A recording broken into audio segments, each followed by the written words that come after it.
Ladies and gentlemen, you're once again very much welcome to this function. That was the parade twice who has just marched in the parade, none other than Superintendent of Prisons, Josephine Nakakawa. Thank you very much, Parade twice and all the paraders for that. I now call upon the parade commander, the overall parade commander, to come up and take up his parade.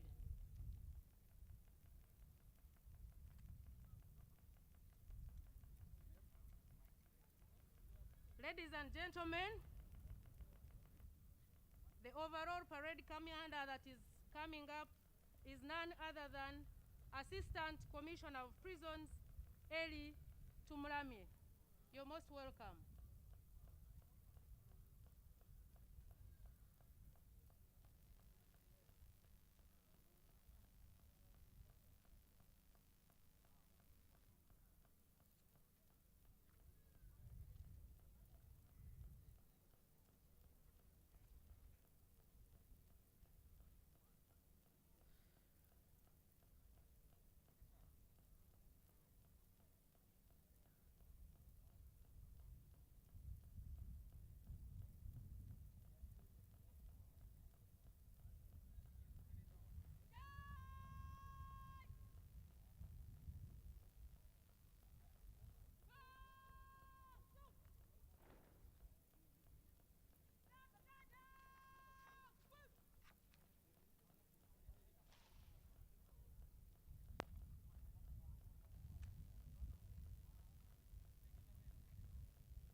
Distinguished guests, ladies and gentlemen, the parade is now fully formed up. As earlier mentioned, the overall parade commander is Assistant Commissioner of Prisons, Eli Tumulami, assisted by the parade twice Superintendent of Prisons, Josephine Nakakawa. The parade adjutant is Assistant Superintendent of Prisons, Simon Rubangakeni, and the parade RSM is Assistant Matron Nafuna Caroline. The band is led by Chief Grade 2 Moffat Dradema. Ladies and gentlemen, thank you so much once again for coming to attend this occasion where we are passing out a big number in the history of Uganda Prisons Service of 2018 recruit warders and wardresses. Parade Commander, get ready to welcome our Commissioner General of Prisons, with his salute.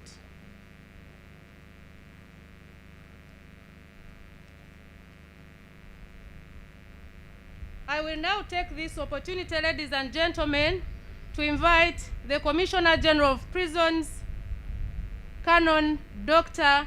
Johnson Byabashija, to come and receive his salute. You're welcome, sir.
Ladies and gentlemen, I now want to welcome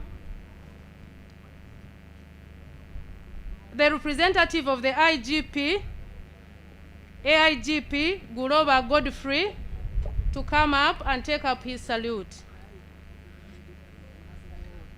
Parade Commander, over to you.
The representative of the IGP, once again, Afande, you're most welcome to this function.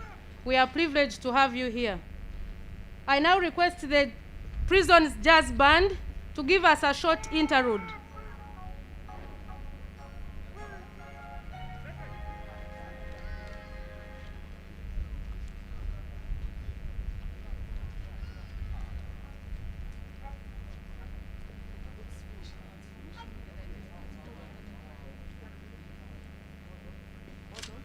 Jazz band, you can wait for a moment.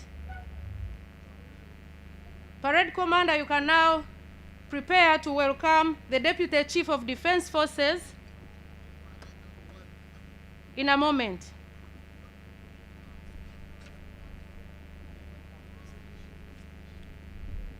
Sir, the Deputy Chief of Defense Forces, Lieutenant General Peter Ereru, I welcome you to come up and take up your salute, sir.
Deputy CDF, sir, you are most welcome once again. Thank you for honoring our invitation. Jazz band, you can give us an interlude.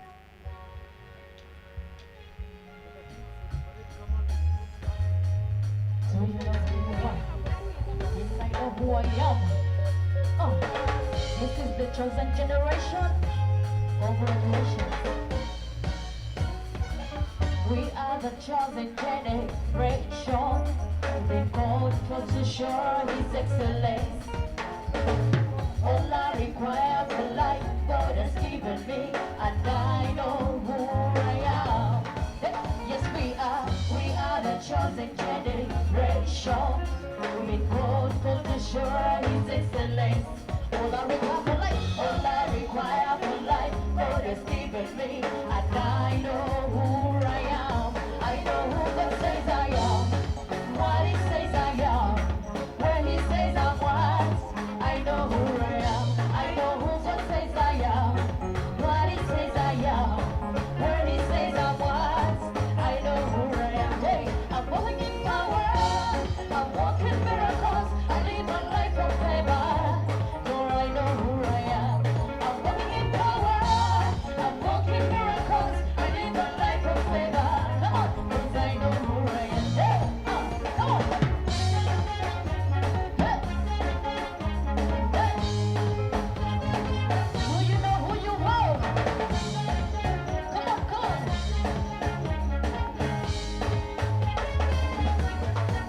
Yes, we are the chosen generation. We've been called for to show His excellence. All I require for life, all I require for life, God has given me, and I know who I am. Yes, we are the chosen generation. We've been called for to show His excellence. All I require for life, all I require for life, God has given me, and I know who I am.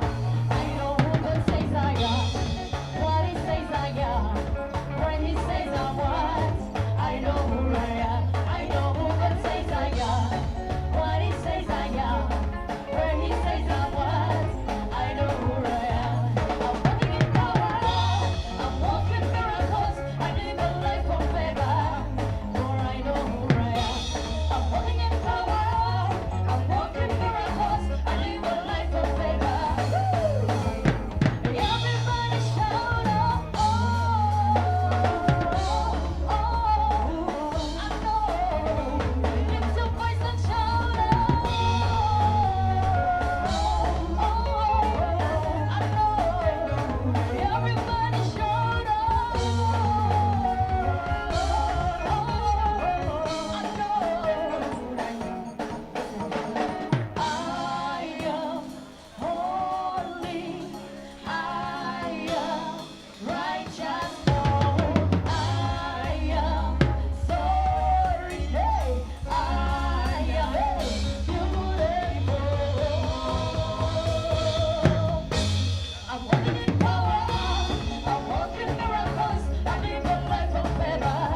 Thank you very much, Prisons Jazz Band, for that beautiful piece.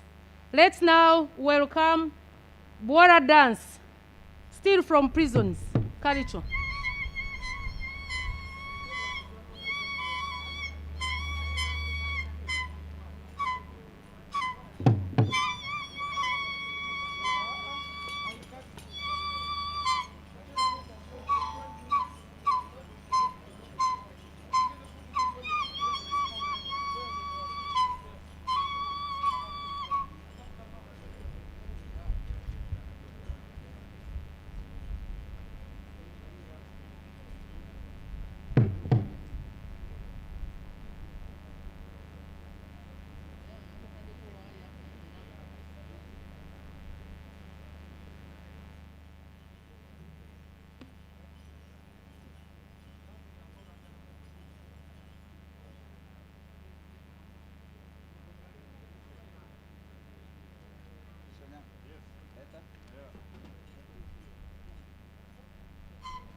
Yeko nakaja agenda mukubira. Mugambe fakura nzijeko nangamba yagala kumara kwogera na Sophie.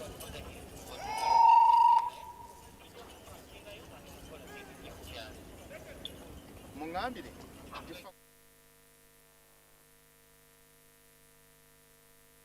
Gentlemen, that was an entertainment from northern Uganda. Give them a very big hand clap. And incoming, we are going to witness yet another traditional dance. Uganda is blessed with diversity. In every part of Uganda, you find a different kind of music that is very entertaining. And right now, before us, we are going to be entertained with a Kitaguriro dance from Western Uganda. And this kind of dance is done so energetically that if you've not had a good meal, you may not complete it. And are going to show us how they do it. All these groups are coming from Uganda Prison Service. And our dear guests, in case you have any function, don't hesitate to approach us to come and entertain your guest, of course, at a small cost.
Ladies and gentlemen,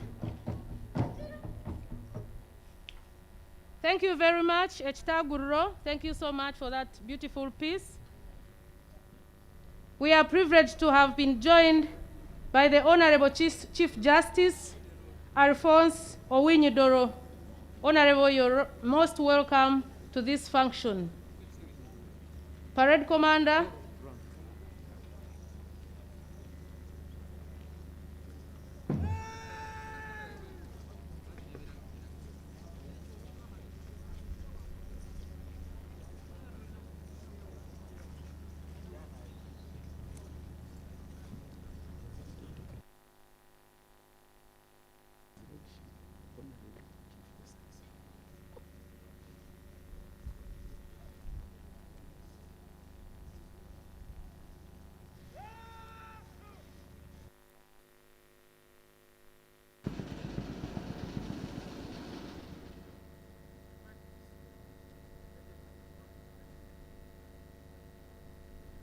His Lordship, Honorable Chief Justice Alphonse Owinyidoro, you're most welcome to this occasion.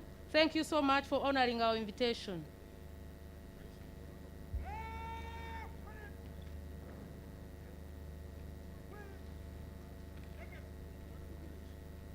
Let's welcome once again a piece of entertainment from the prisons.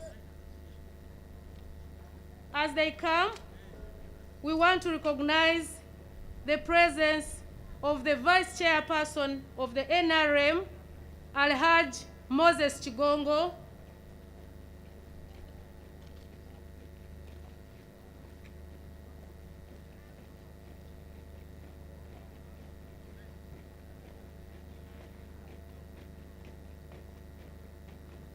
You're most welcome, His Lordship. We want to recognize the presence of the Vice Chairman of the NRM, Alhaj Moses Chigongo. He's here with us. You're most welcome and thank you for honoring our invitation. We also recognize the presence of our Honorable Minister of Internal Affairs, Retired General Kahinda Otafire. You are most welcome, Honorable Minister. We also recognize the presence of the Minister of State for Internal Affairs, Honorable General David Muhozi. You're most welcome. Thank you for honoring our invitation. Let's have the entertainment.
Thank you very much for that presentation. Let us give them a very big hand clap. Some people think prison work is the most stressful, but for us in prisons, we think differently. It is the most interesting because we are dealing with fellow human beings who are rational. Ladies and gentlemen, on the stage, we are welcoming still our staff who are going to entertain us with the Kiganda traditional dance. And in there, they're coming. Like I told you, Uganda is blessed with diversity. And in every part of the country, you'll find very entertaining music and cultural practices. Once again, dear guests, you are very much welcome for this occasion. As we move towards the point where the chief guest will be coming in, we have to thank you for the patience you have so far shown as we continue to get entertained by different types of music.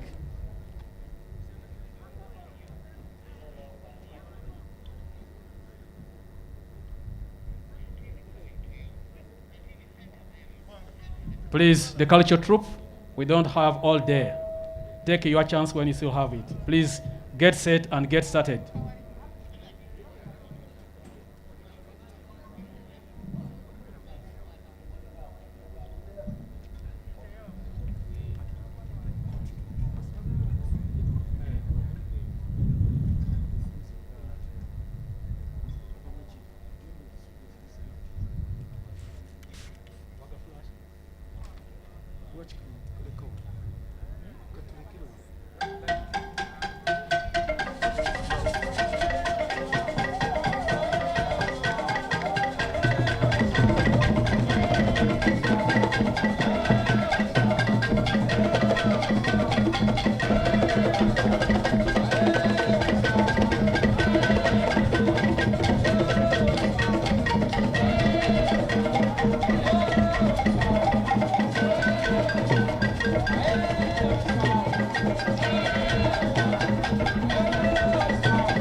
Thank you very much for that very wonderful presentation. Let us give them a very big hand clap.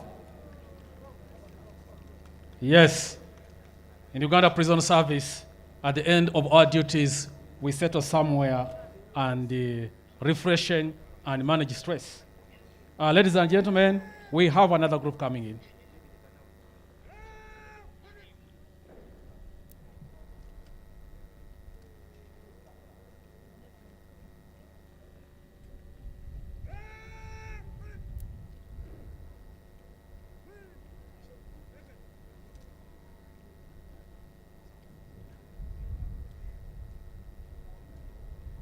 Yes, we have another group coming in. At this juncture, I would like also to recognize the presence of the technical advisor, Jealous. You are very much welcome to this occasion. We also would like to recognize the Prisons Authority. You are very much welcome also to this occasion. Your presence matters a lot.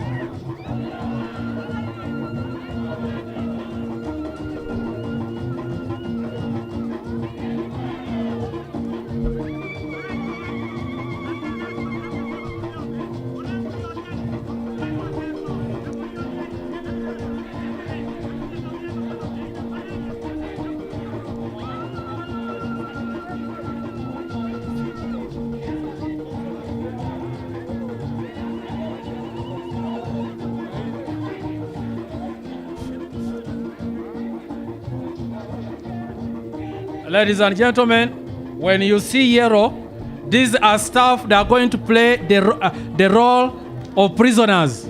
They are going to act. They are not prisoners. They are staff who are going to act. What happens to prisoners when we bring them in our units? So these are members of staff. What kind of activities in the area of rehabilitation do we subject them to? So these are members of staff, they are not prisoners. That disclaimer is hence put forward.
Thank you very much. Ladies and gentlemen, we've been witnessing a presentation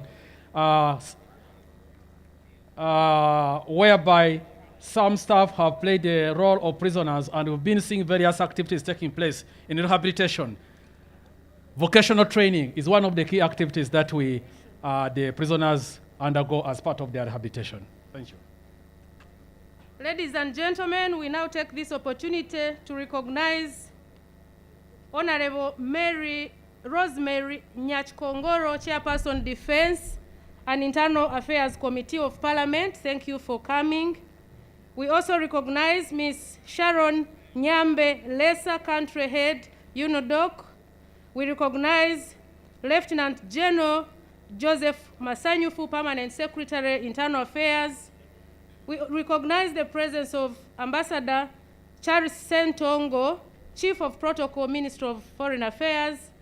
We also recognize the presence of Ambassador Joseph Ochwet, Director, External Security Organization. Lieutenant Colonel Charles Oluka, Director, Internal Security Organization. Thank you all for coming to join us.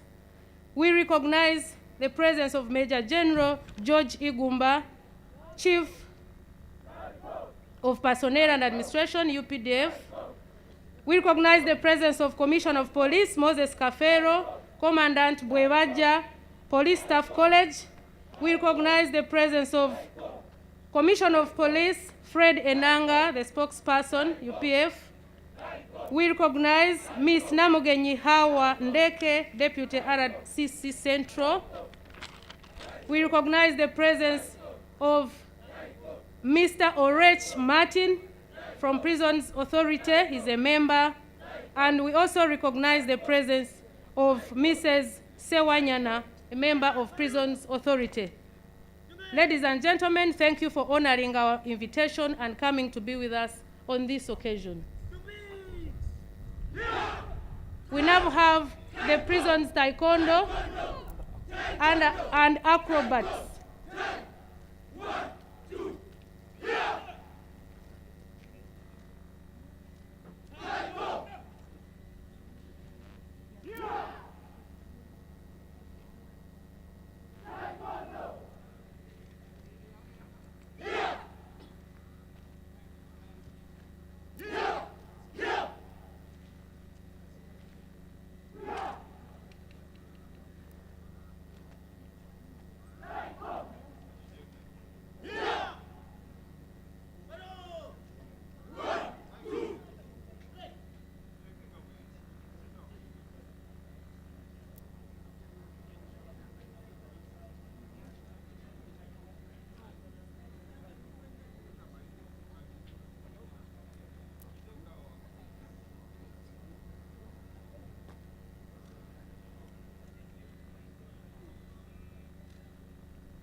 Ladies and gentlemen, that was our taekwondo group.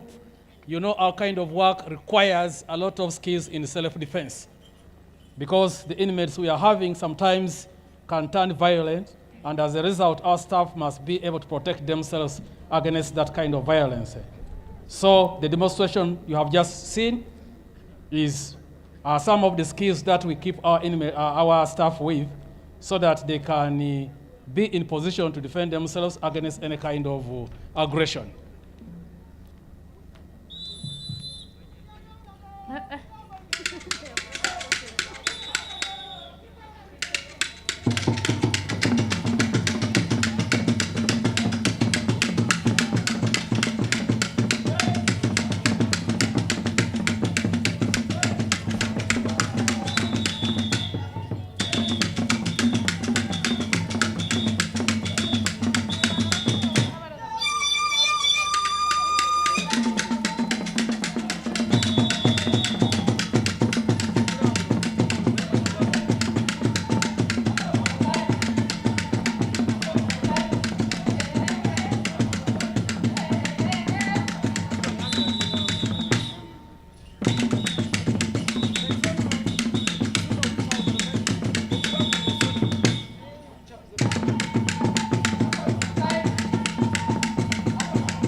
Thank you very much. Let us give them a very big hand clap. Distinguished ladies and gentlemen, I want to make a correction. Colonel Charles Oluka, Director, Internal Security Organization, you're most welcome. We also want to recognize the presence of Colonel Justus Rukundo, who is the Commandant of Oliver Tambo. You're most welcome, sir. We take this honor to welcome our Assistant Commissioner Generals of Prisons, Mr. David Sarasata. You're most welcome. He's in charge of production and engineering. We want to welcome Assistant Commissioner General of Prisons, Eri Muhumuza, in charge policy planning and research. You're most welcome, sir. Mr. David Ahimisibwe, Assistant Commissioner General of Prisons, in charge of human resource. You're most welcome, sir. Mr. Moses Kakunguru, Assistant Commissioner General of Prisons. You're most welcome, sir. Mr. Emiku Samuel, Undersecretary, Finance and Administration. You're most welcome, sir. Mr. John Bosco Tumwebaze, Commission of Prisons, Assistant Director, Administration. You're most welcome. Mr. Milton Tio, Acting Director, Correctional Services. You're most welcome, sir. And I want to take this special honor to also recognize Assistant Commissioner General of Prisons, Samuel Akena, who has been the chairperson of the organizing committee of this function. Sir, we want to specially thank you for this organization. And he's in charge of special duties under the Office of the Commissioner General of Prisons. You're welcome, sir.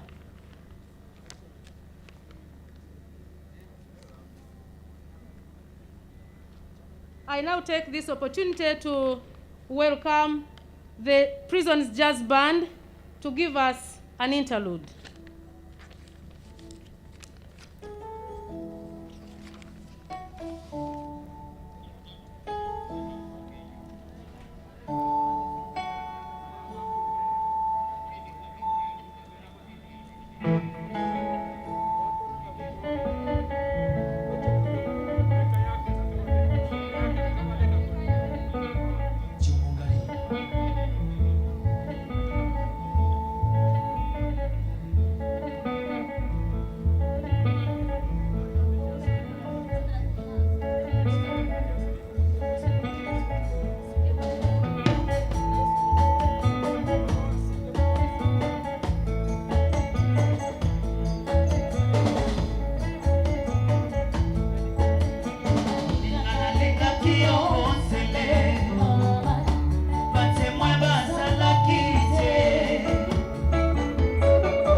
Keep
A round of applause, ladies and gentlemen, for the jazz band. Thank you so much.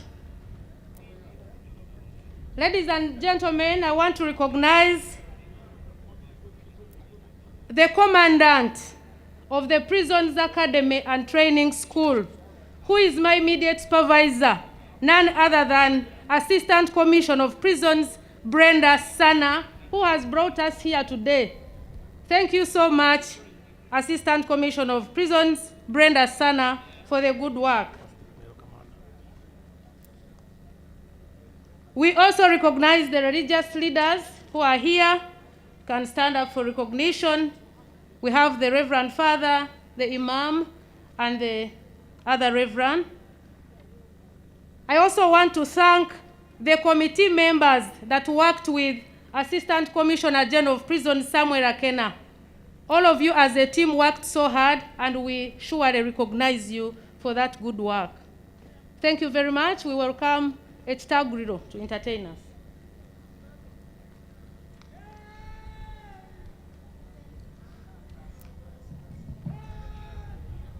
Thank you.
Thank you very much, Ekitaguliro. Distinguished ladies and gentlemen, just a reminder, the parade formed up before us is led by the overall parade commander, Assistant Commissioner of Prisons, Eli Tumuramye, who is assisted by the parade twice Superintendent of Prisons, Josephine Nakakawa, assisted by the parade adjutant, Assistant Superintendent of Prisons,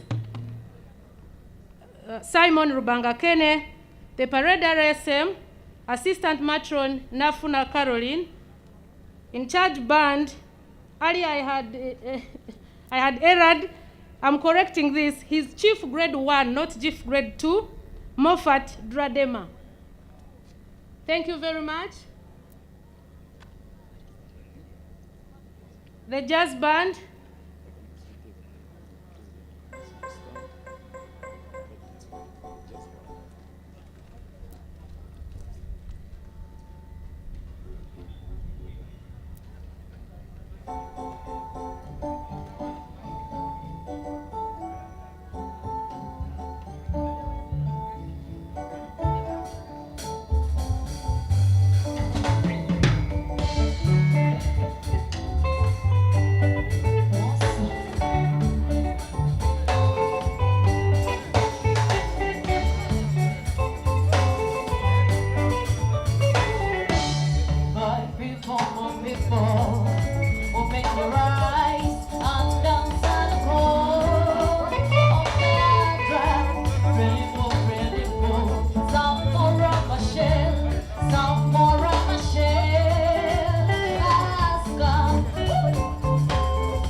Husbands and wives, all thy children shall reap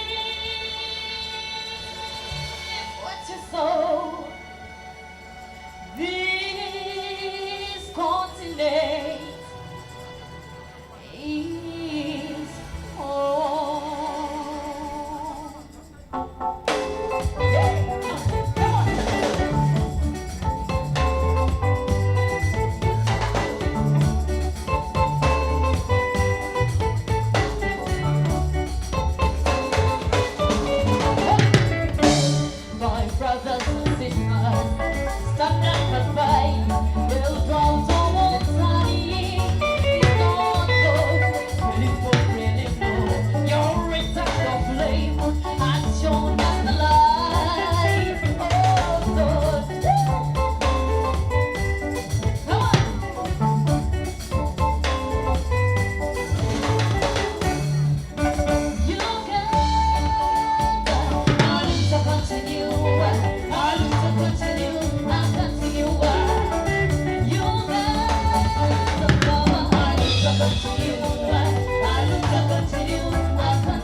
Let us give another big hand clap to our jazz band.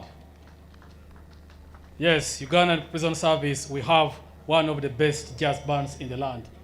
And on such occasions, it's befitting to have them here to entertain us. Ladies and gentlemen, we are readying ourselves for the arrival of the chief guest.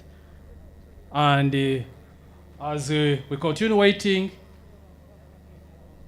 we would like, if you are seated near somebody whom we don't know, introduce yourself and get to know one another. But at the same time, let us maintain social distancing because COVID is still in place. I would like to thank the jazz band for playing that revolutionary song, because all the benefits we are having in this country came on the wheels of a revolution launched by the NRM. Thank you very much.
Tumekuwa hatari leo.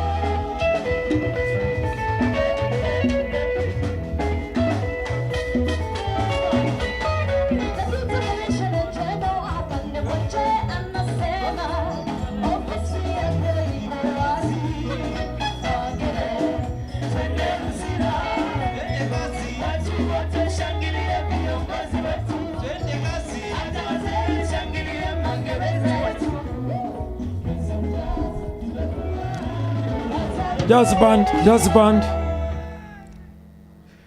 We are very glad the chief guest is arriving any minute from now.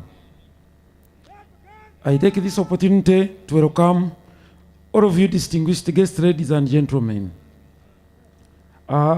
When the fountain of honor arrives, of course, we shall be asked to rise and receive our chief guest.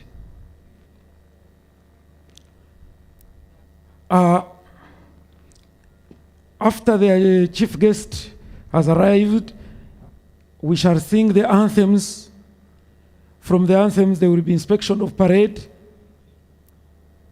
After parade inspection, we shall have prayers, and then the march past, both in slow and quick time. As you can see for yourselves, the convoy is jetting in. There he arrives. I request we all stand. His Excellency the President of the Republic of Uganda, Yoweri Kaguta Museveni Tuhaburwa, has arrived at Kololo Ceremonial grounds to grace the occasion of the pass out. As the whole aim of UPS is to correct, to safeguard the offenders and then correct them, rehabilitate them, and send them back to the society when they are new people. Ladies and gentlemen, to qualify to be recruited or to be admitted in the academy to join as a recruit, these people you see here had the following qualifications, or in case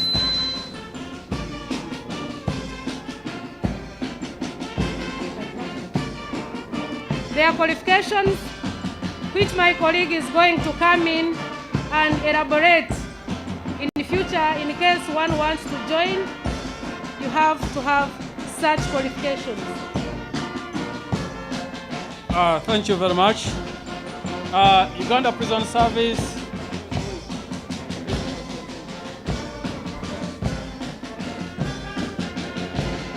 first and foremost, to become a staff of Uganda Prison Service, you must be a Ugandan, and that means you must be a holder of a valid national identity card of age. Must have no criminal record. Indeed, we are recruiting this staff to take charge of the people sentenced, and therefore we need people with a clean record, and they should not have committed any offense that we are convicted of. One must have recommendation letters from local leaders or place of origin from LC 1, LC 2, and LC 3. The course duration is a minimum of 9 months. And ladies and gentlemen, I would like to tell you that our staff, as you look at them, there is a very serious nationalistic outlook in that the recruitment process went to every district and got at least people from every district. I can tell you that every district here is represented and every tribe is represented. Because as Uganda Prison Service, one of our core values is to ensure that transparency prevails in all whatever we do. The course description will be given by my colleague because she has been very much in charge at the center of this.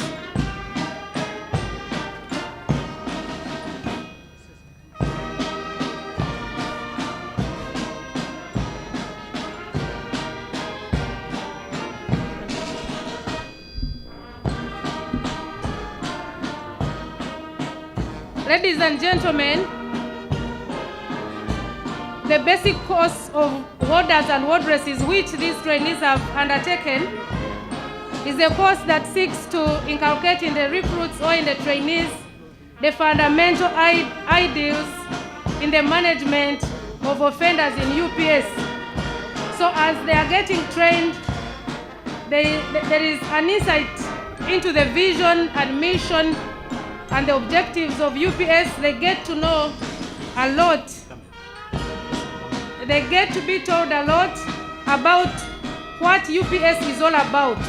The mission, the vision, the objectives, the values, and the curriculum also empowers them to have the basic skills and knowledge that they need to be transformed from being civilians to officers that can do professional prisons work. In other words, to officers that can be able to safely and securely keep the offenders in the units. Ladies and gentlemen, the specific objectives of this course, which they do, include to produce prisons officers who fully appreciate the prison's organizational culture. As you are aware, it is very difficult to work in an organization if you cannot or if you don't know very well the culture of the organization.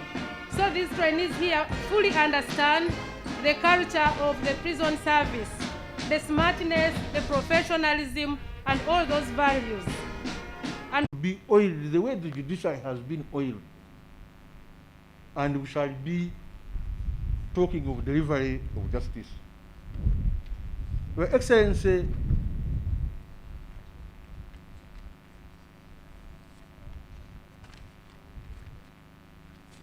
you gave us several tasks. My interest is mainly in the 1 million bales target you gave us by approximately using it on 44,000 acres. My Excellency, recently we acquired 8,000 acres for cotton growing from the sub-county of Orom in Kitugu. Kotido district has also availed us 10,000 acres for cotton growing. Kalenga is also on record. They are also threatening to give us some 10,000 acres. Your Excellency, with the equipment which you are supporting us to acquire for mechanization, it's no longer a question of if we shall meet the target. It is a question of when. Because you have committed staff, technical human resource, and we have the will to meet that target so that we can participate in the social economic transformation of this country. Your Excellency,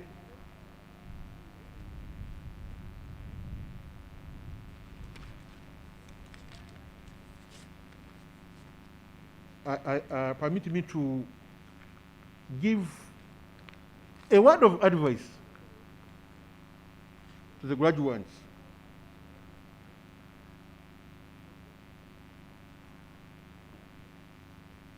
If His Excellency pleases to pass you out today,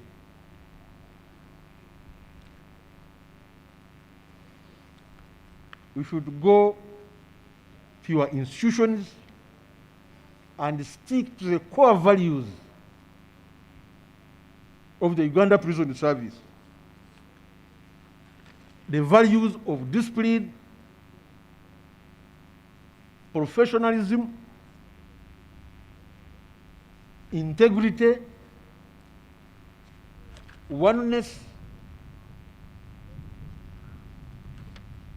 and you will succeed in your career. You will grow and grow to reach these ranks. Divert from that one, you know the prison's discipline. It will catch up with you. Finally, Your Excellency, the members of prison service, you see here, are very loyal to government. They are very loyal to you as commander-in-chief.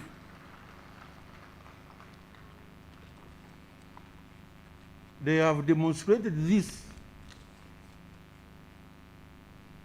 with ideological clarity in the recent past. They are going to continue supporting you as we endeavor to steer this country to the middle income. We are determined, we are hardworking,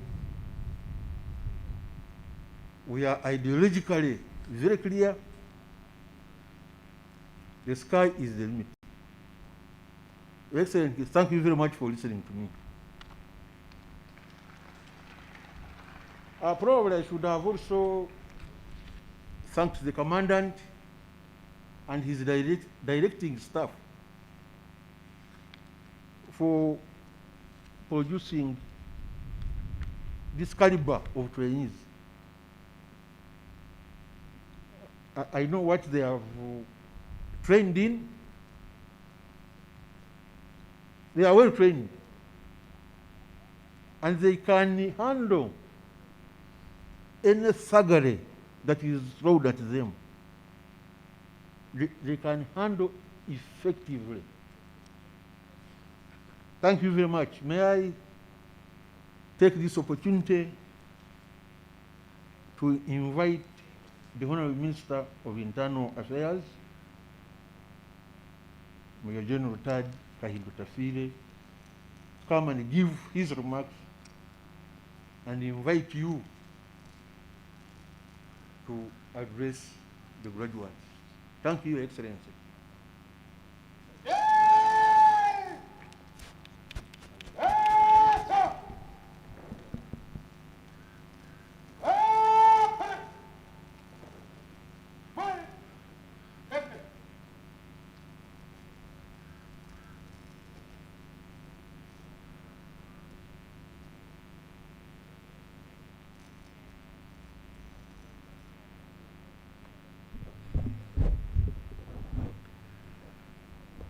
Your Excellency,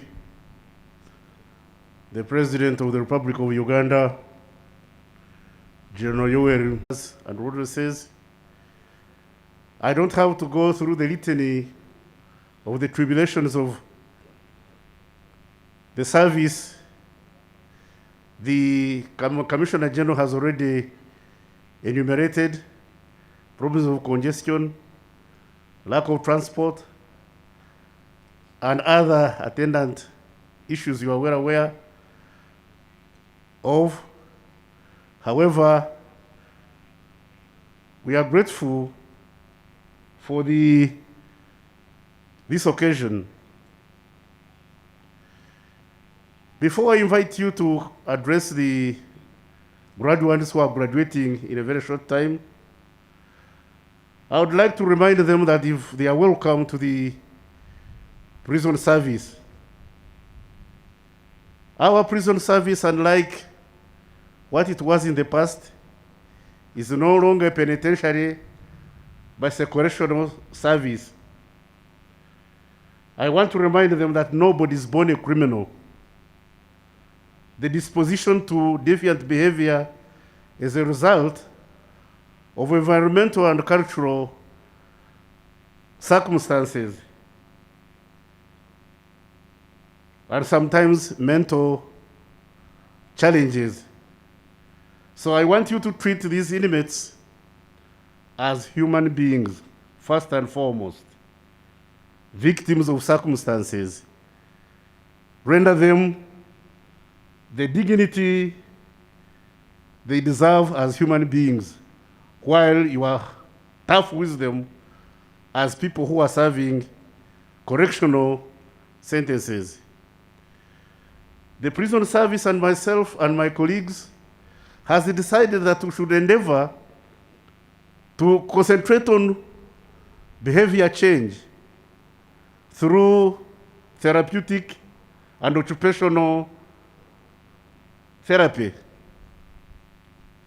Hence, would like to increase the facilities for training in skills so that those who leave these institutions go out better citizens than when they come in.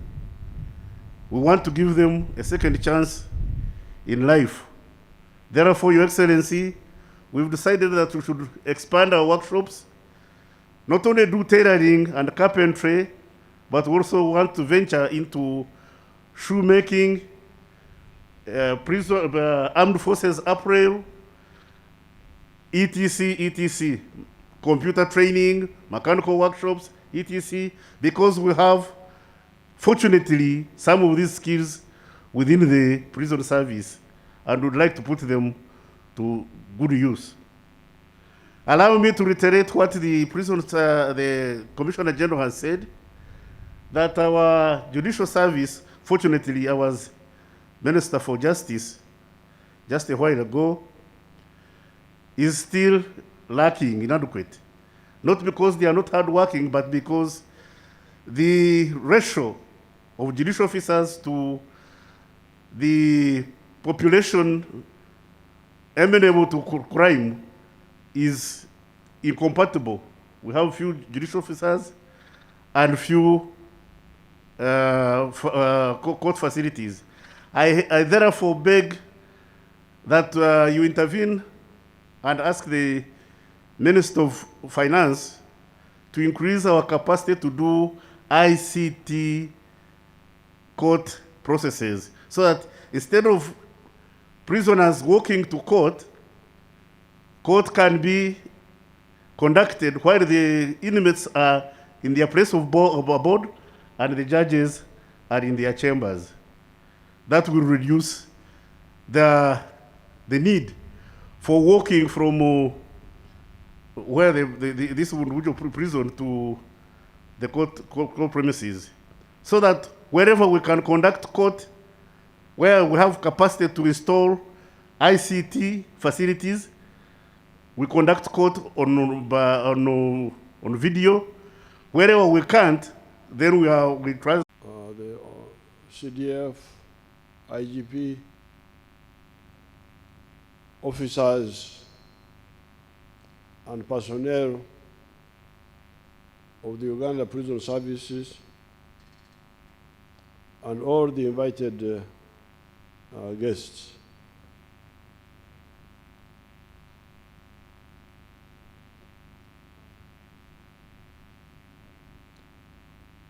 First of all, I want to congratulate the Minister of Internal Affairs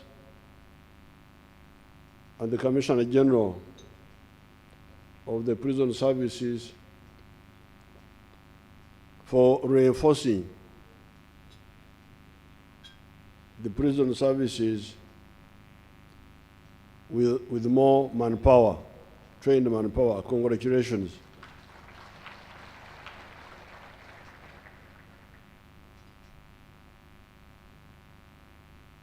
Africa is going through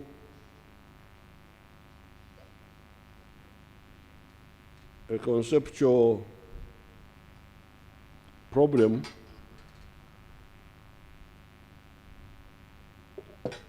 you can hear of insecurity and collapse of state institutions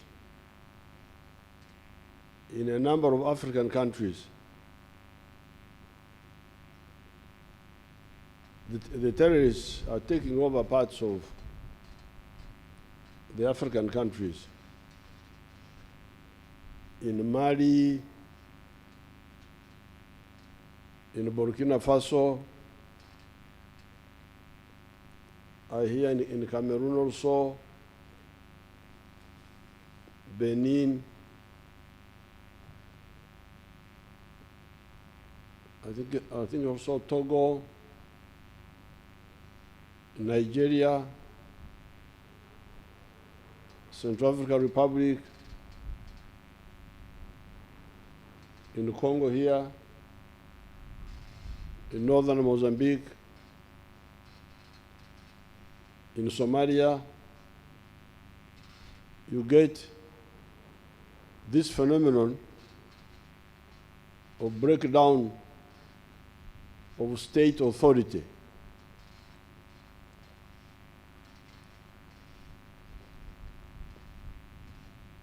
I've been telling colleagues that this is mainly a conceptual problem. The conceptual problem is, how do you provide security when you have got a small economy?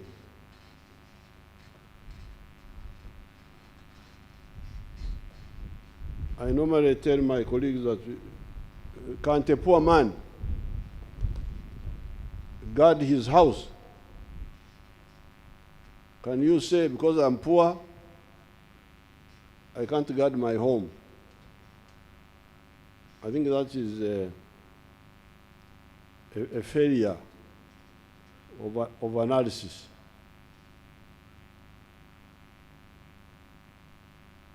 This is the very problem the NRM faced when we came into government. The economy was totally down, but we had to find a solution to guard Uganda, even with a small economy. And the army has done it. The UPDF, NRA have done it. Uganda is, we were never called United Nations to come and defend us. Never. We had problems from all over the place: Sudan, Congo, Kenya at one time.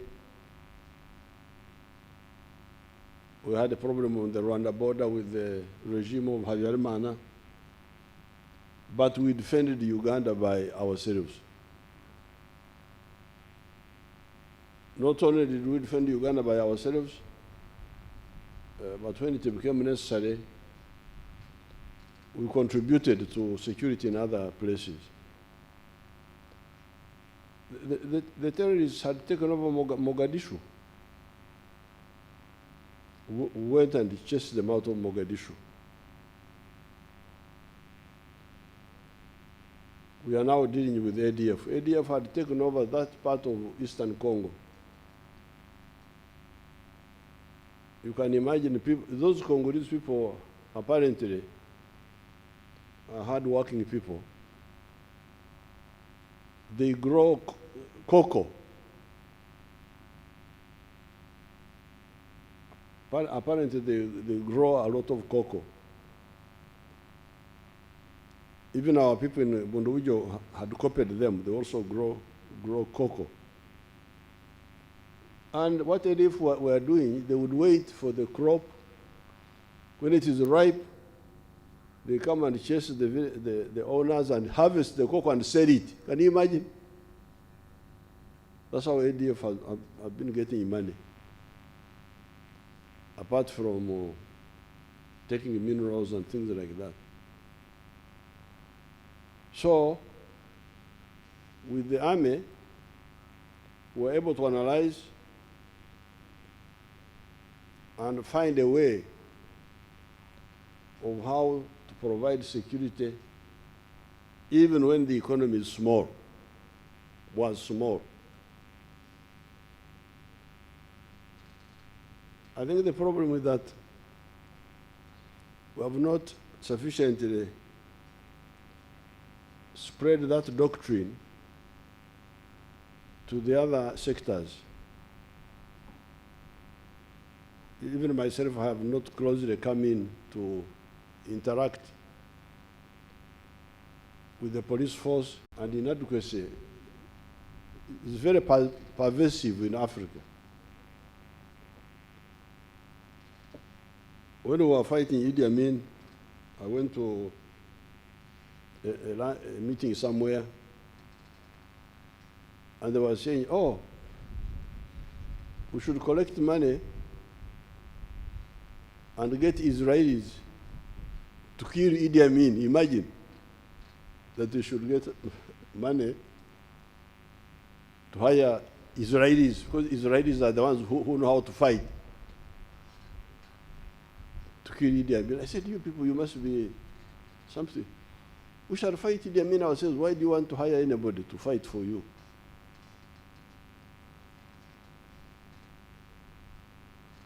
Now, I will get time and meet the prison services, the prison authority, and the leaders, and we talk. I know, for instance, the prison services have got a good building unit, a construction unit. I think they have. Yeah. Because the other day I visited, the other year, I visited some nice houses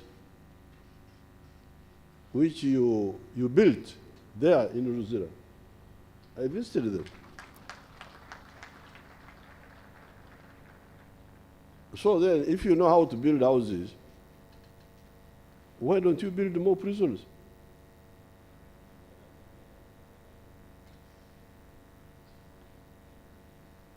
By yourselves, so that the Minister of Internal Affairs would look for money to buy the materials, to buy the cement, buy the steel bars, and then you construct the prisons. I have not really concentrated on that, but when we meet, I will ask you that question. Why can't we build quickly those, so that the only because the problem you have, the army had that problem. They had a disease of what they call contractors. Have you heard of those people? Contractors. Contractors. Contractors were about to kill Uganda. And when I analyzed for the army people,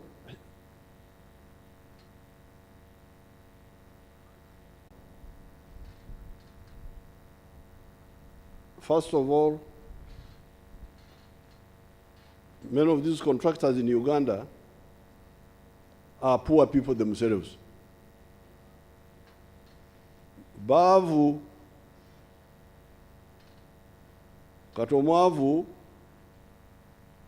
gowadwa omulimu gw'okuzimba. This mwavu, this poor person, does not have his own money, does not have his own capital. So when you give him a job to construct, he goes to the bank, these commercial banks. He goes to the commercial bank and borrows money at 24% to come and buy the materials.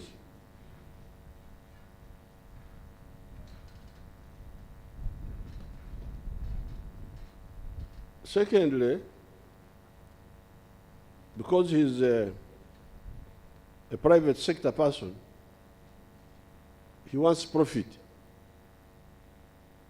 of 20%. So already you have got 44% additional money. Nothing to do with the building, which you want, because you want a building. But this character is going to, first of all, get money to pay the banks from which he has borrowed. And then he wants a big profit of 20%. Then, because it's private sector, there is, what do you call that tax? VAT, something called VAT, 18%. So, 44 plus 18, I think it comes to 62%.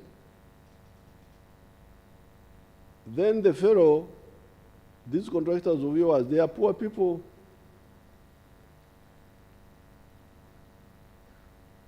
The Banyankore say, Kosha Womunaku, Ngomene. When you ask something from a poor man, you are making yourself poor forever. You should never accept anything from a poor man. Even if he gives it to you, say, please, thank you very much. You solve your problems first.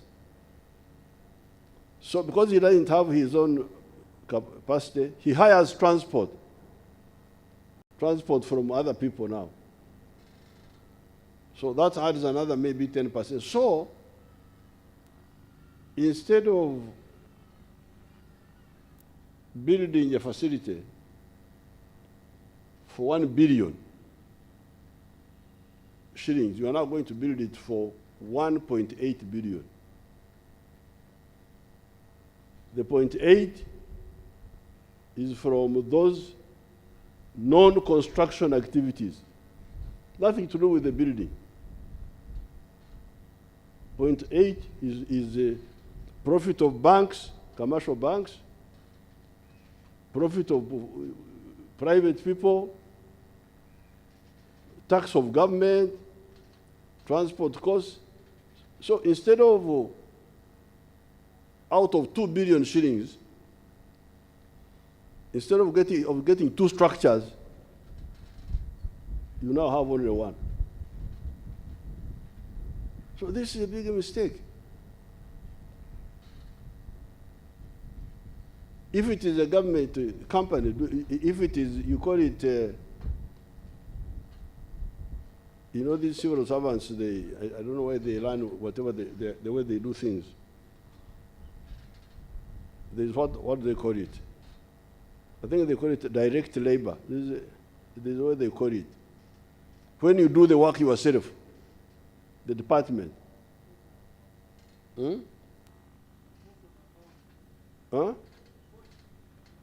Force. Vote on account. Whatever it is.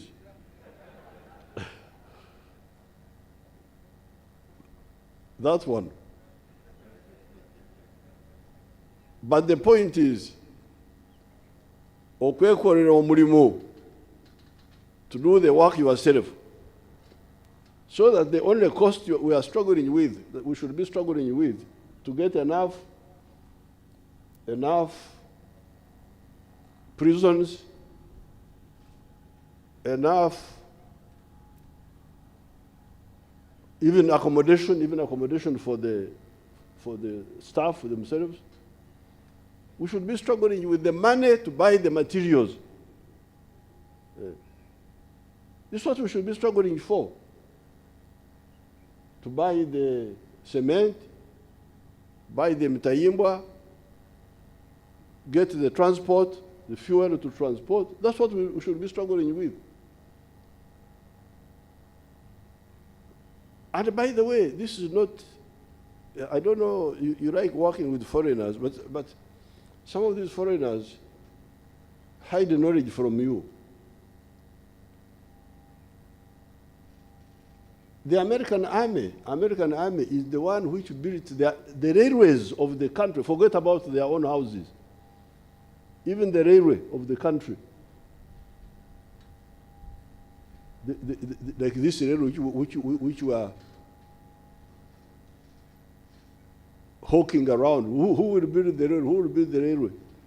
In the US, it was built by the army, the railway of the country. Forget about the houses, of their own houses. So, I had not concentrated on this. I dealt with it in the army. I would like you to look at this issue. To come here and kutonzya izo banyankole bose banange nga tufudde katunakola tutya about buildings ebizimbe enyumba amaju. Maybe we'll put it in Runyankole, it will be better. When we have got builders, who are the civil engineers here? Do we have some? Who are here? Stand up and we'll see you how you look like.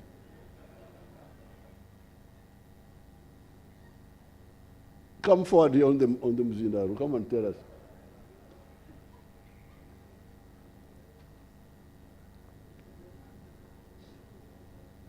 Genda wali. There's another engineer. Come, all of you come. Go on the microphone there.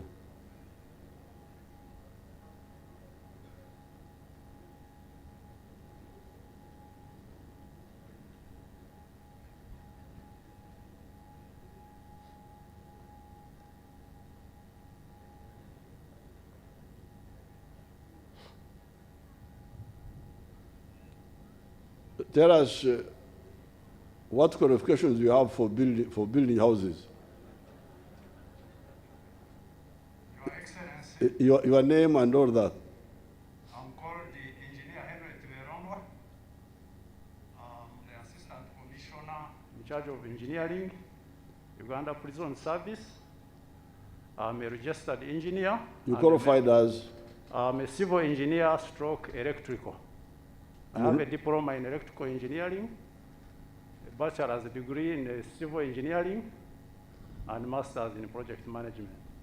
Oh, thank you. That's Tiveronwa now. You stand a bit. The other one? Your Excellency, I'm Samuel Mukasa, Assistant Commissioner of Prisons, Estates and Engineering. What are your qualifications?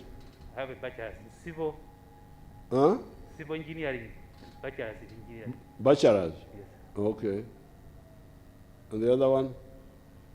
That's Mukasa. Thank you very much, sir. I'm Senior Superintendent of Prisons, Suvuga Hannington. I have a bachelor's in electrical engineering. Civil engineering? Electrical engineering, sir. Electrical? Yes, sir. Kata wasajja wano balina ettima.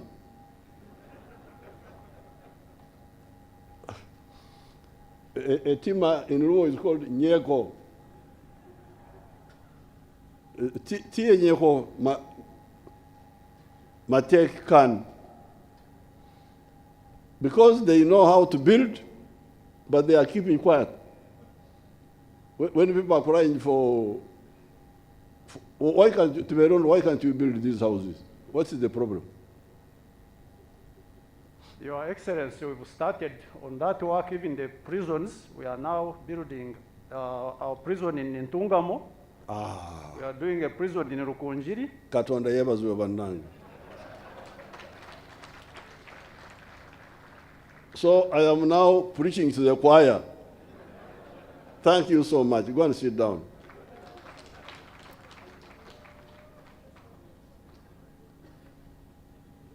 So please, Uganda prisons, Uganda police force, let us stop this business of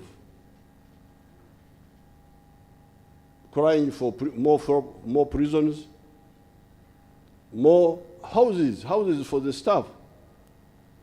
Let's build them ourselves. Let the demand be, give us more building materials.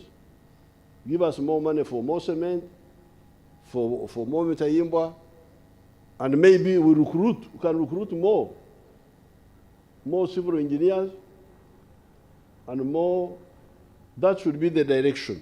So that, and actually you can even earn money from the public. You can these Chinese companies, which you see here, taking a lot of money from here, all these Chinese road companies, originally, many of them were army companies, army construction companies. It is when they finished building all the houses in China that the government told them, you go abroad and get for jobs from the sleeping ones. All of them, Norinco, what, some of them I know, some I don't know. But there's one they call China Railway something. These were all army companies. Chinese army companies. We are the ones, you are the ones who have got more capacity to do. After this, you can go and even earn money from the public. Build for the public. And they pay you. And not only here in Uganda, you can also go and see others who are sleeping somewhere else.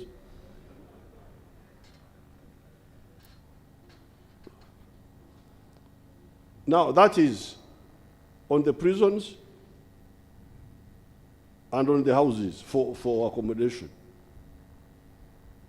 But one of the techniques which I advised the UPDF, they didn't follow up very much. I don't know why. Not wholly. My advice was, you people, the country you have taken over is a poor country. The economy had collapsed. The economy has come up a bit now.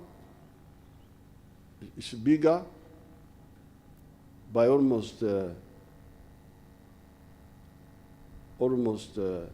30 times. But still, we still have many things to do. But your manpower, your soldiers have human problems.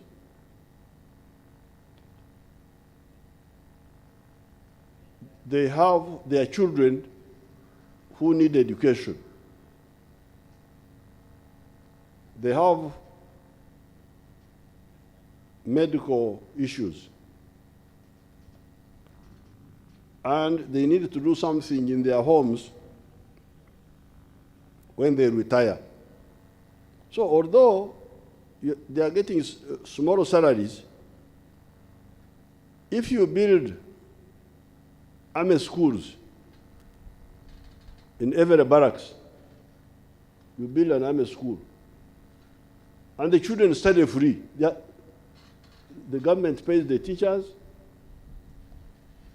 and the children of the soldiers, not their relatives, not their uncles, and no, just their biological children of the soldiers. They study free. First of all, primary, later on secondary. Maybe at university we may have some issues there, because it may not be easy to build a university specifically for army only. But if I am a prison warder, and although I'm getting a low salary, my child studies free in a primary school. He studies free in a secondary school. I'm getting free medical care. The wife is getting free medical care.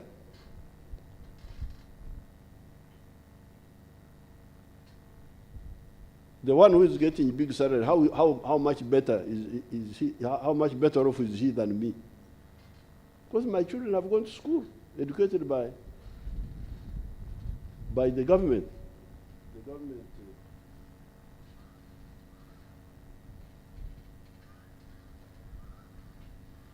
The government facility. So they built secondary schools, primary schools in the barracks. They even had army secondary schools in Masindi and other places. But I think because of the general, Erueru, is it Erueru? Come and tell us what's happening to army secondary schools.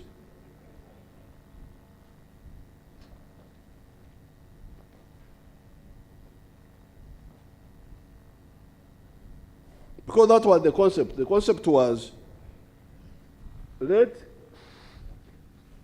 the children of the soldiers study free.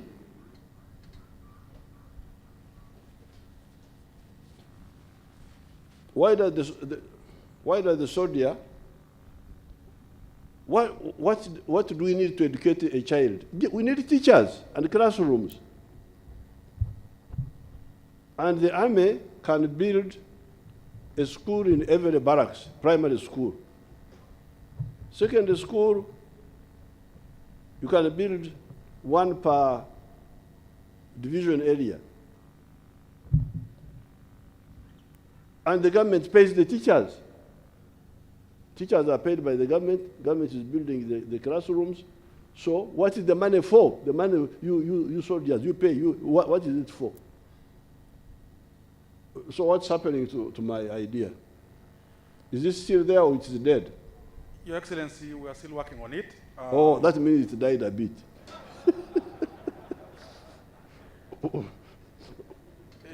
When you hear words like work in progress. Your Excellency, we are working on it, to be honest. Now, what is the man talking about? We are building, first of all, brigade headquarters. Every brigade must have a headquarter. And in each brigade, we have a hospital, we have a school, we have all the facilities that we require for the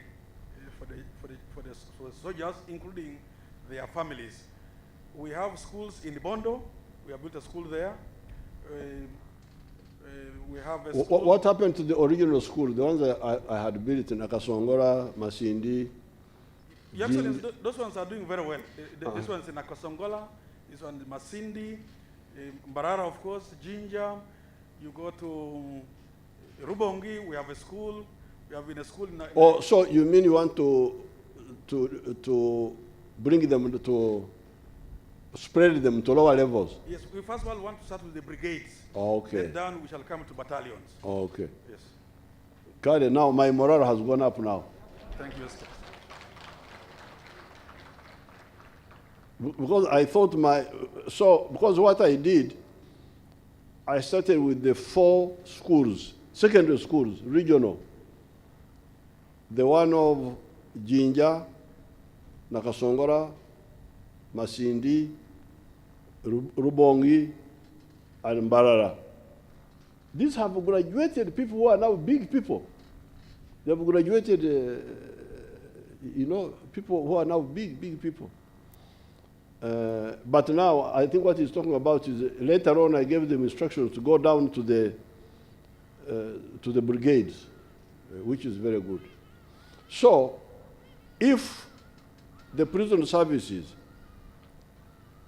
takes on the job of educating free the children of soldiers in their own schools and medical care, then even if I'm getting the Kasumoro salary, my future is secured because my children have got education by the government. Now, the only problem I had was the university, because in the university, some are doing women's studies, others are doing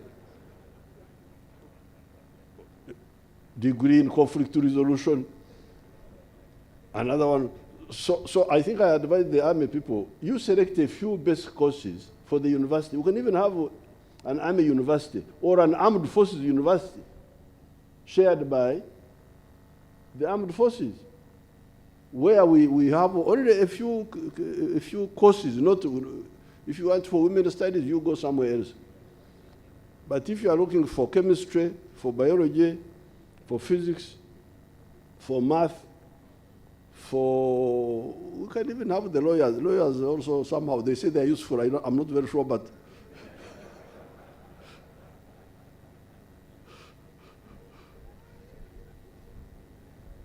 we can have something for lawyers, and then we can have the other old subjects, history, geography, and so on. Now, if you want the other ones, they keep adding on women's studies, conflict resolution. Somebody has got a degree in conflict resolution. Then I say, what will you do when conflicts are over? If you want those, you can go somewhere else. But a university like an armed forces university like that can help for our servicemen even when they are getting a small salary. Then finally, the other issue was, okay, when you retire, what will happen? You better have something at home. And that's how we started this Wazalendo Circle. There was a Wazalendo Circle. A circle where the soldiers get money, go and do something at home, pay back already by cutting from their salaries. And this one the government can support. It's easy to support. And you can put in obkwakurizo. Unaweza kujiteka kwa obkwakurizo. Conditionalities, somebody will not get a loan of that type unless he has served for maybe 15 years. So that we don't have, you come tomorrow, the following day you are going for a loan. No, hold on. So go collect whatever work. So, you can, a poor man can defend his home, provided you know what to do. So therefore, I appeal to I will get time and meet the prison authority and also the police authority so that they brief me what is happening on the welfare and future of the servicemen, so that when I work for the government, I am sure that my future is also secure, at least as far as the basics are concerned, and I don't have to worry here, worry there. So with these few words, now with that approach, then we shall not have the other fear, because the other fear is that because you are tying the security service to be provided to the country, because all these people are providing different security services. The medical are providing a medical service. The religious leaders are providing a spiritual service. The agricultural people, they are providing their service. So we, the security people, are providing a security service, or in this case, a correctional service. But in order to do that, I've been telling them, why Somalia is a big country. You can imagine Somalia is three times the size of Uganda. And if you ask them, how many soldiers do you have? They have a few soldiers up to now, all these years. Why can't you train enough people to defend the country? Because they are linking the issue of defending the country with the issue of salary. We cannot have enough soldiers unless we have got money to pay them good salary. But how will you pay them when you don't have a government? The government is not controlling the country. Where will you get the money from? We, the NRA, for 17 years, we were fighting no pay. From 1971 up to 1987. No pay. Who is there to pay you? The Bayankole say, Chifucha mtuma, ngwenju yasya, atumunyarire mbyami. A man who was not very clever, he was told that your house is on fire. And then he said, oh, you people, you prepare the bed for me to sleep. Sleep where? Your house is on fire. So, we had to fight with no pay. 17 years, from 1971 to 1987. All we needed was food, the gun and the bullet. Clothes were optional. If you got them, you put them on. If you didn't go, the buttocks stay out. Somebody who is half naked can kill you also. That's how we're able to build an army for the country.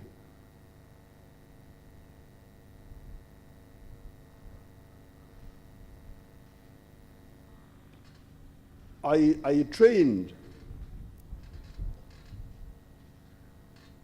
28 boys in Mozambique. Some of them were recruited by Otafire here, by Mbabazi, and others I recruited them directly. 28 boys in Mozambique, 1976 to 1978. There were other groups who had trained, but they had not come out well. But these ones, 28 boys, are the ones who built NRA. Because when the war started,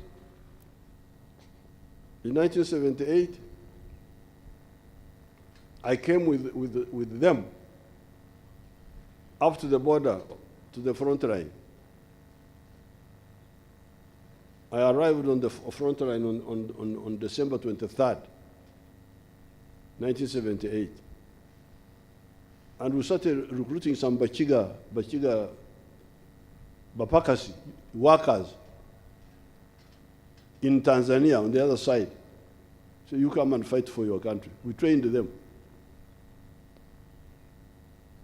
By the time we crossed into Uganda on the 11th of February, 1979, we had 200 already. 28 had produced 200. Then we went to a place called Ngarama. Ngarama is in Isinjiro now. Put a camp there. By the time Amin collapsed in April 11th, we had 9,000 fighters. So that's what I've been telling you. Some of our friends, why can't you build capacity? These were not being paid. Because we were telling them, who is to pay you? Your country is on fire. You defend it, and then we shall pay will come when it is ready. So in your case, we are not saying work for no pay. Work, the pay is there. Maybe it is not much, but there are ways in which we can secure your future in cost-effective ways. And because we are not fearing numbers, then we can recruit enough numbers. We can recruit enough numbers. What is the the prison ratio, population? You don't have to, you send a smaller person. Get a smaller person to run.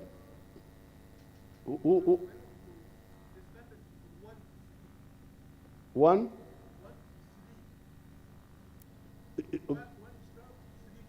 Oh, you tie it with the prisoners? Okay. Okay. Now you hear?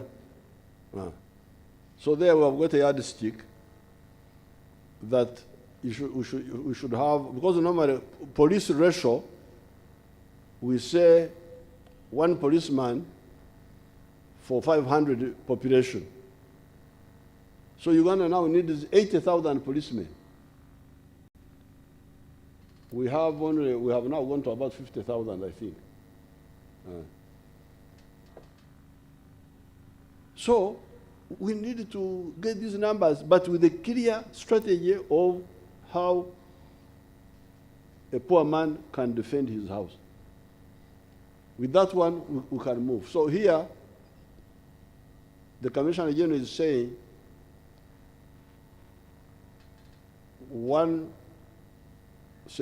prison personnel for 3 prisoners. Since you have got about 60,000,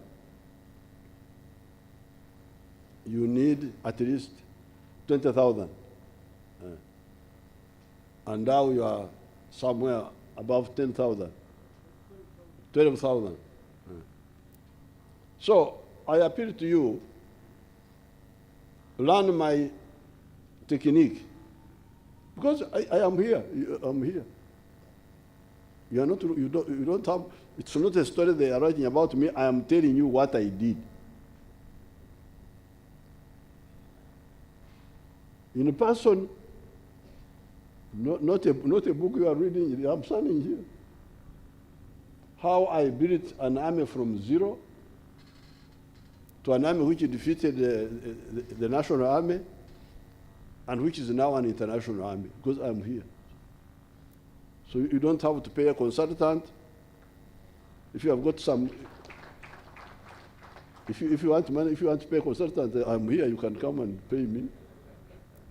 So please, listen to the success story and use it. Don't go on wasting time with that method of contracts. That's a corruption. That's a disorientation. That's how countries can't defend themselves, and they need to call the UN. Calling the UN is a vote of no confidence in yourself to come and defend you. So with these few words, it is now my honor to read the passing out recruit warders and wardresses instrument. Dr. Yawasheza was worried whether I was satisfied or not, but I'm totally satisfied.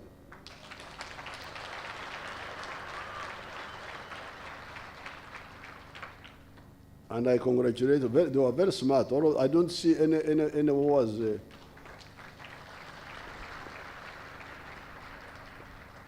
was missing the step. I didn't see any. So I congratulate the Commissioner General. I congratulate the Commandant. What is her name?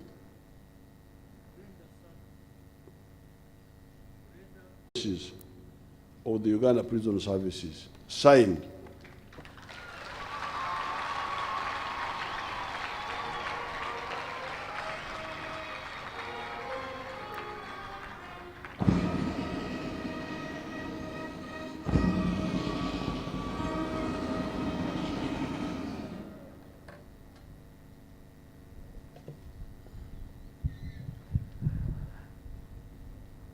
Thank you very much, Your Excellency. Once again, let's put our hands together for this noble situation. Your Excellency, all of them did well, but some exceedingly did well and qualified for award. And I will request you to witness the award of the 5 most outstanding recruit warders and wardresses in different disciplines. Parade Commander, Chikundi cha zawadi.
Excellency, I take this honor to present to you the best trainees, the best performers, and I start with the overall best trainee, now passed out, order number 17708, Warder Alyong Marshal Jude.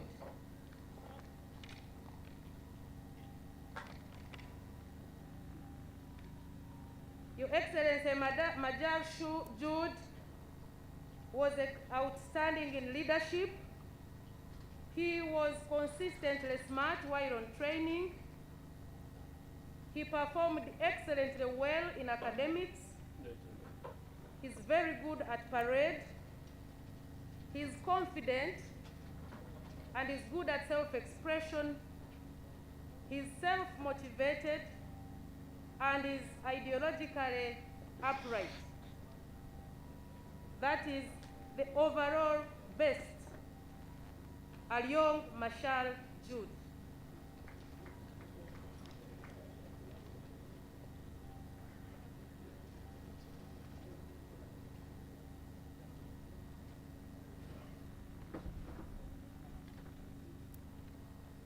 Your Excellency, the second one I will present is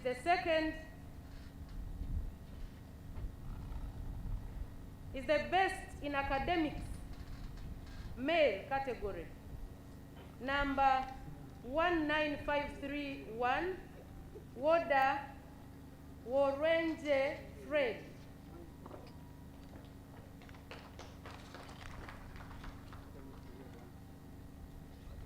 Your Excellency, Warenge Fred is very disciplined and performed overall best in academics among all. He was number 1 among the 2018. He's disciplined, smart, and also with a very good self-expression.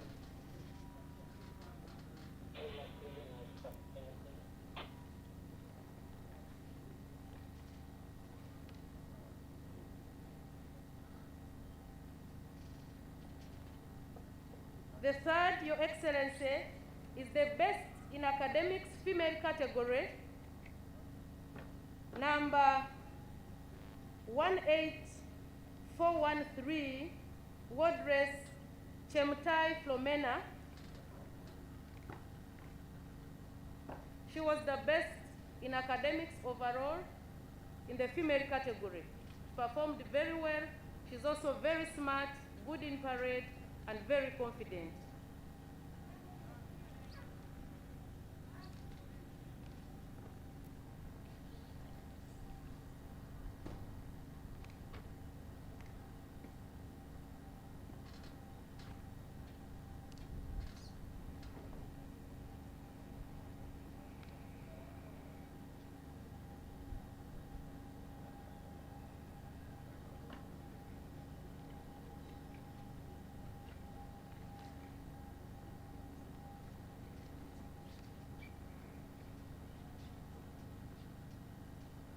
The fourth person, Your Excellency, is the best in parade, male category, number 18378, Warder Nyanga Eric DC.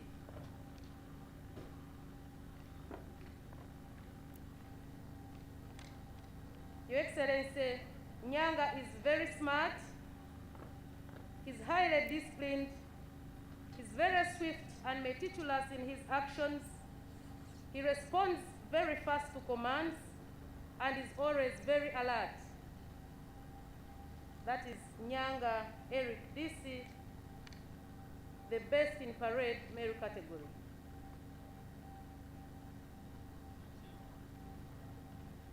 The fifth, Your Excellency, is the best in parade female category,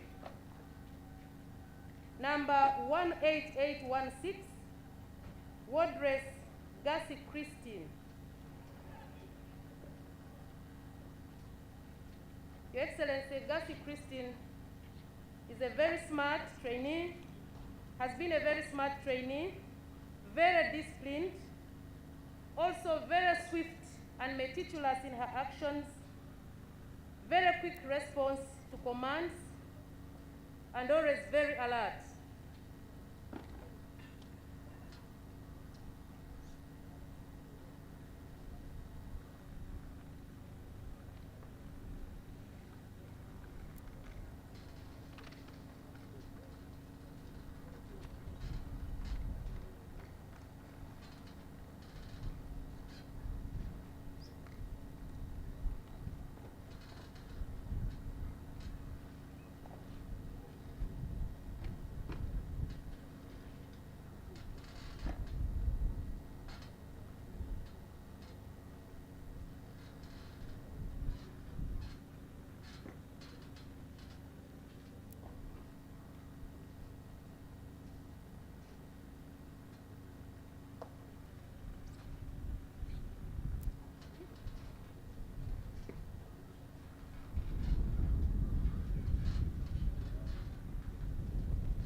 Thank you so much, Your Excellency, for presiding over this award ceremony.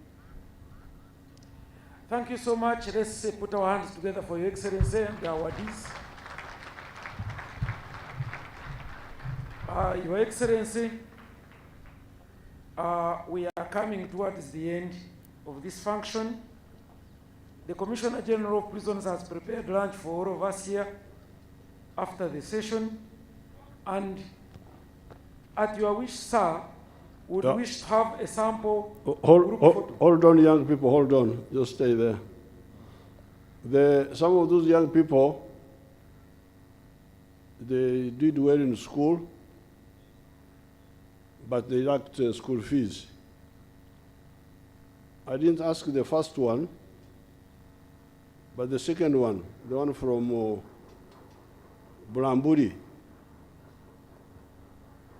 He had passed what they call PEM, which means physics, economics, and mathematics. But he lacked money. The first one, I didn't ask him, the first one. There was the first one. Who was the first one? Mm-hmm. What did you study? You tell us on the relay here. Where and what?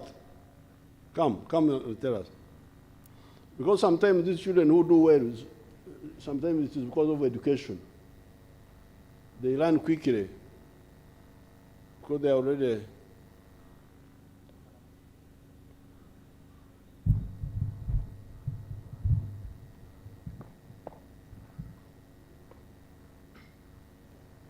Jambo, Your Excellency. No. Apparently, I did mathematics, economics, and geography at Nalia SS Lugazi. I got at A level? At A level, sir. Mm. I got 9 points. Unfortunately, I didn't have enough tuition to push me ahead. You had passed mathematics or what? I had passed economics and geography. Okay. Yes, sir. So you should also take interest in them because sometimes they can be helped to continue. Okay, thank you. Thank you, sir.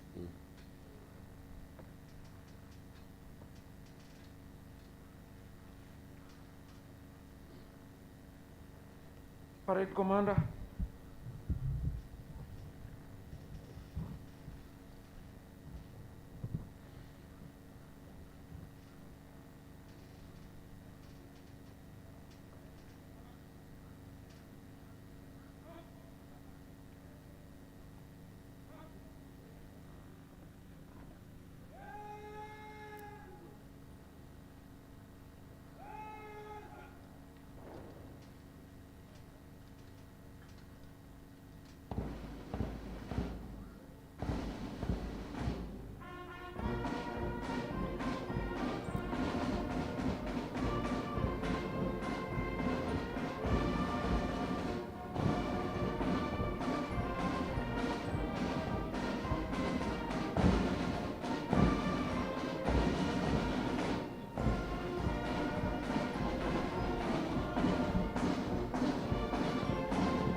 Let us put our hands together for the parade commander for the wonderful job. He has handed over to his 2IC, Superintendent of Prisons, Josephine Nakakawa.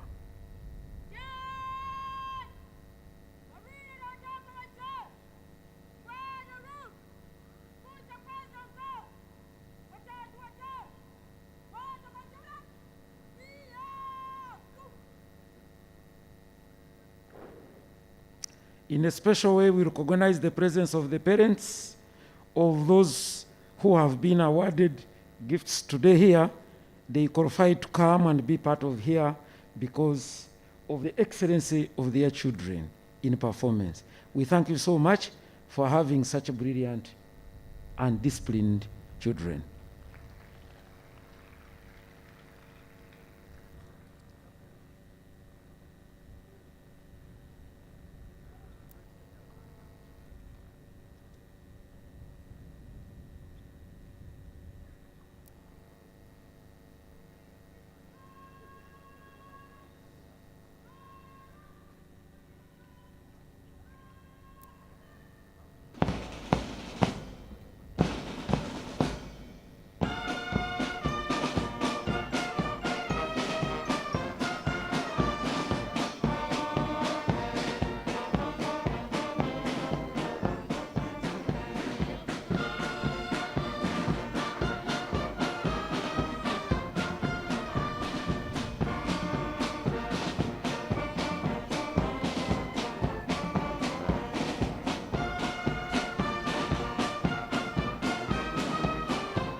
Your Excellency, today's ceremonies were led by a team of 3. Let me let my colleagues introduce themselves. Your Excellency, my name is Hasio Adams. I'm a Principal Social Rehabilitation and Reintegration Officer. Thank you.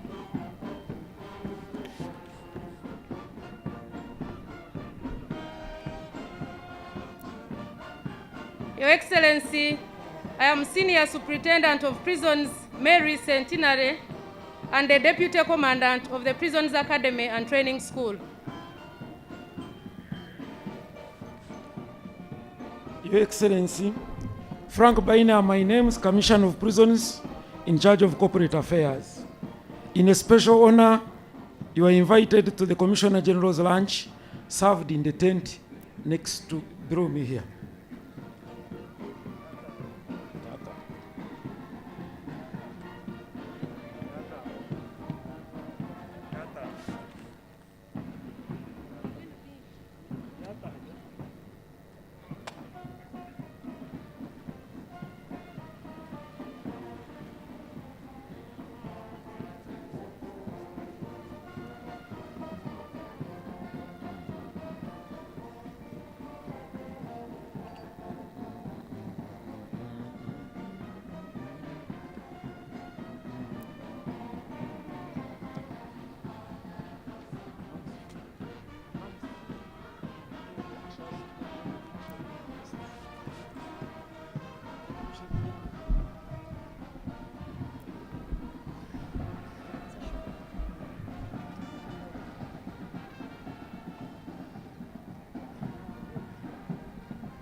A round of applause, ladies and gentlemen, for His Excellency who has blessed this occasion.